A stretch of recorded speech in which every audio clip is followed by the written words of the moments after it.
मी आपल्याला एकच गोष्ट सांगतो की मराठी माणसासाठी म्हणून ही येणारी मुंबई महानगरपालिकेची निवडणूक ही शेवटची महानगरपालिकेची निवडणूक असेल. जर आपण गाफील राहिलो तर हातातनं गेली म्हणून समजा आणि त्याच्यानंतर जे थैमान सुरू होतील या लोकांचे ते मग ते कोणालाच आवरता येणार नाही. मला फक्त आपल्याला विनंती एवढीच करायची आहे, कुठेही गाफील राहू नका. मी विनंती करेन साहेबांना, साहेब आपल्या शुभेच्छा आणि ही पोचपावती या कोकण महोत्सवाच्या निमित्तानं आपण या सर्व मराठी माणसांसोबत संवाद साधायचा आहे. सर्व आपल्या प्रेमाखातर या ठिकाणी उपस्थित आहेत. सायंकाळी 6 वाजल्यापासून हा प्रत्येक कोना या ठिकाणी भरून गेलेला आहे. मी बोलू का तू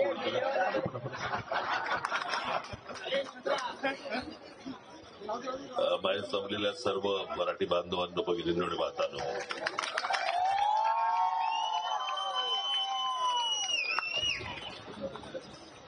थोडे दिवस थांबा, भाषण सुरूच होतील.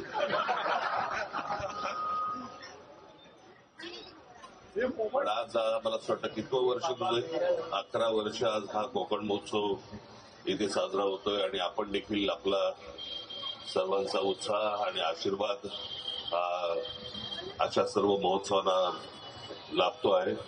त्याबद्दल आपणा सर्वांचा धन्यवाद. मला फक्त आपल्याला एवढीच गोष्ट आता सांगायची आहे, रात्र वैरेची आहे, गाफील राहू नका, आजूबाजूला लक्ष ठेवा.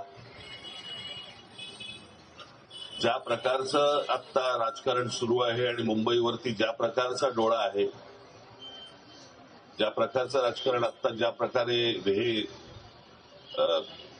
मतदार याद्या आणि याच्यात जे सुरू आहे याच्यावरती लक्ष ठेवावं. आपल्या आजूबाजूला कोण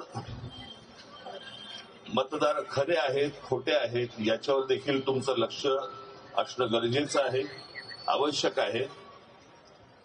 मी आपल्याला एकच गोष्ट सांगतो की मराठी माणसासाठी म्हणून ही येणारी मुंबई महानगरपालिकेची निवडणूक ही शेवटची महानगरपालिकेची निवडणूक असेल.